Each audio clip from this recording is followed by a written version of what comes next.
It's not because we're racist, it's because we're better. It's because we're good. It's because when we see racism, we actually call it out and recognize it as a sin. Try find... What's the point of this video then? Why are you saying that we have a problem when we call it out, if it's a good thing that we call it out?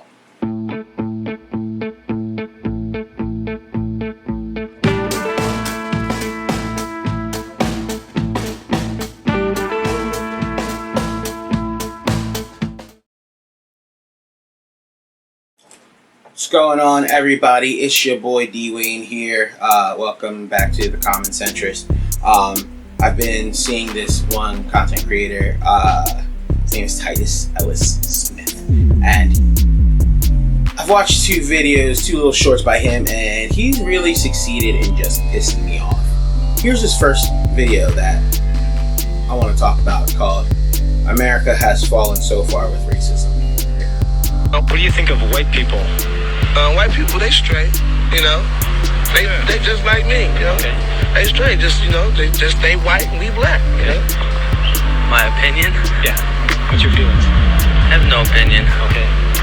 So you've never... They're just people like anyone else. It's absolutely insane that we had our crap together back in the 1990s in Chicago more than we do now in 2023. I watched this video and it actually saddens me to see where we are, because these people didn't think the way we do now. Both black guys that got interviewed and the one white guy that interviewed were both thrown off by the question. It was almost like, why does that even matter? They continued on with a similar response with, it doesn't even matter. They're just like me. They're not any different than anyone else. Oh, how the times have changed. Nowadays, that first group of guys would be called coons, and the second would be a white supremacist. Because skin color isn't allowed to be just what it is, skin color. It has to be an identity. It's to be a political ideology. What? First of all, that's the dumbest shit I ever heard. Saying that they'd be called coons and white supremacists just because they said that there's no difference. That is the most insane thing I've ever heard.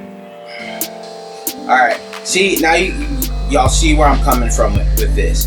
And why do you say in Chicago like that? Because you know why he said in Chicago like that. Because of the more like racial diversity. You know what? I'm not gonna put thoughts into his head. But I wonder if y'all peeped that the way I did. But let's continue with the video. At least that's a lot we've been told. I think we should take some tips from those guys. Stay triggered, my friends. Stay triggered, my friends. Alright. Let's talk about this. I work with a very diverse group of people. I've grown up in a fairly mixed neighborhood. Fairly mixed city. Went to a fairly mixed high school, like pretty much half and half. Just about all of my closest friends are white. And you know what no one ever in any normal situation says or does? Just goes around just shitting on white people or black people. Doesn't happen. Like, what the fuck? Like, that doesn't happen. The only reason that these people are answering these questions is because they asked. Like, are you serious? Like, you know, here's the thing. I've known for a long time, and most people that I've known for a long time, black or white, know that skin color is just that. And we know that there are also perceptions and stereotypes that come with that. Right or wrong, it's true. If you've never had to deal with any of that, hey, congratulations. Like, you got to live the most privileged life of any black man of color that I've ever met. Like, you win life. Way to go. If you never had the police pull up behind you and shine a light in your car and refuse to leave because you have a white female in your car and you guys are literally just having a conversation right outside of her house, and they won't leave until she gets out of the car, even though she's straight up said like nothing's going on, we're fine, I live here. If you've never had cops stop you on the street just because you were walking down the street in an all-white neighborhood, just because you were walking down the street, oh, it's because I wasn't on the sidewalk at like 1 in the morning. My friends who live in that town thought it was okay to walk through the streets at that hour because they always do. But that night I was with them, so we got stopped. You know how many times I've been told at work that I need to cut my hair while I was standing next to a white guy who had hair down to his shoulders and longer? But I need to cut my hair. You tell me why that is, and if you've never had to deal with that, then, like I said, you've won life. Congratulations. You know what? Let's just get into a second video that really fucked me up. It's called "The Problem with Black People Part 2." He said it, not me. And that he's talking about is a white person. So, of course, that makes sense that white people are telling us what's wrong with black people. Nobody is alive who has actually suffered the hurt, and nobody is alive who did the wrong. And I'd make one other point, if I may. It's always the countries that people want to come to who are put through this struggle session. Britain, like America and France, are the most desired destinations for migrants worldwide, and have been for centuries. Why is that? The countries that were built by black slaves are better. Go figure.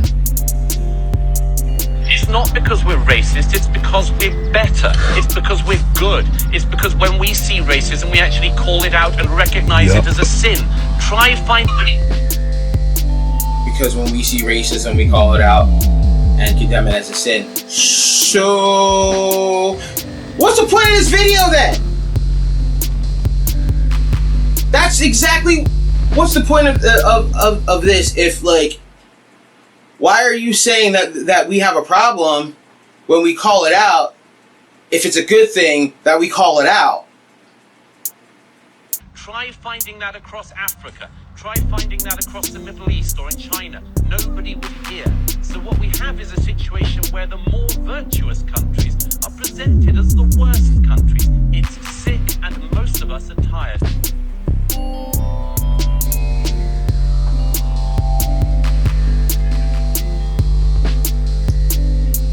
We're the virtuous country.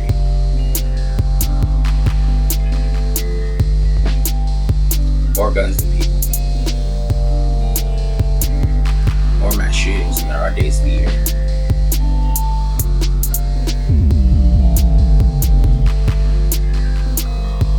We're such a great country that everybody wants to come to, yet we have people starving in the streets, can't afford houses. We have empty houses. We're the more virtuous country.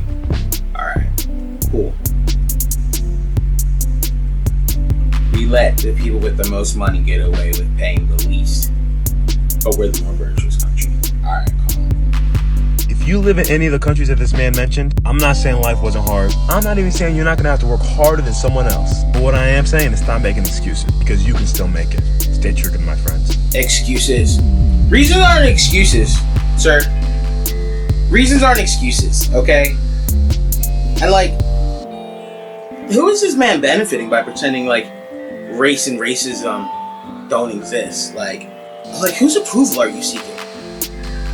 I really want to know that. Whose approval are you seeking? You don't have to sell out black people and bash black people to have good relationships with white people. I do it all the time. So, yeah. Okay, no slave or slave masters in the technical sense are still alive. What about people from the civil rights era? What about the people who attended segregated schools? What about the people who are denied the same benefits for fighting in the same war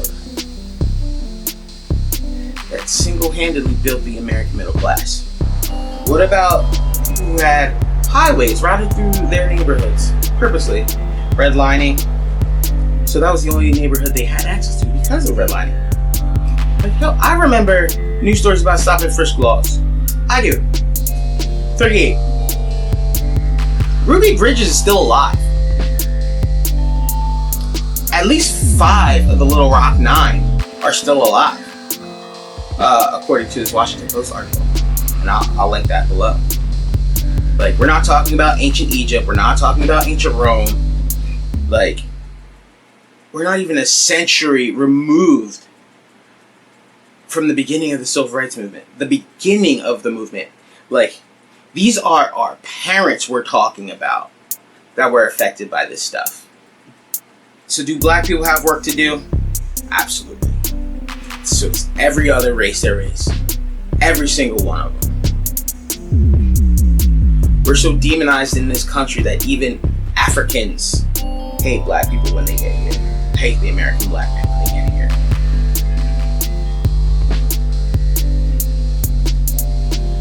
There was a Mexican man, barely spoke English,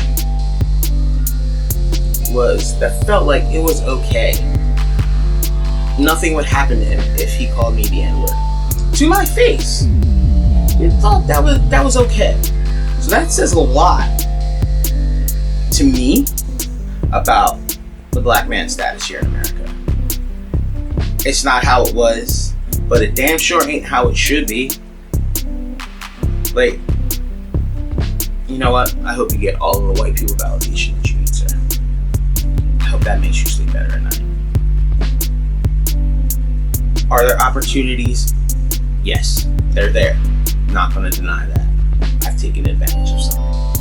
Have I felt like I've had to work 3 times as hard to get half as far? Absolutely. Do I think that's okay? Fuck no. Having an opportunity and having a fair opportunity are 2 wildly different things. And I can already hear you say, well, life's not fair. Life's not fair. Alright. But why is acknowledging that truth so unfathomable? Why does that burn you up so much?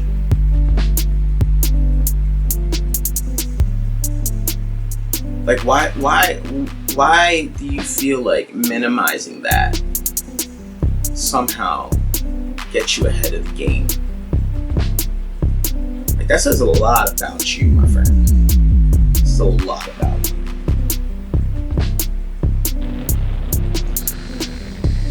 All we want is a fair shot. Fair. A fair one. Not just the scraps from the table. That's all.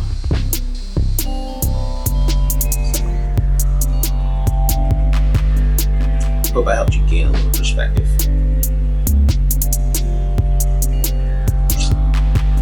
Y'all sleep well out there. Love y'all. Peace.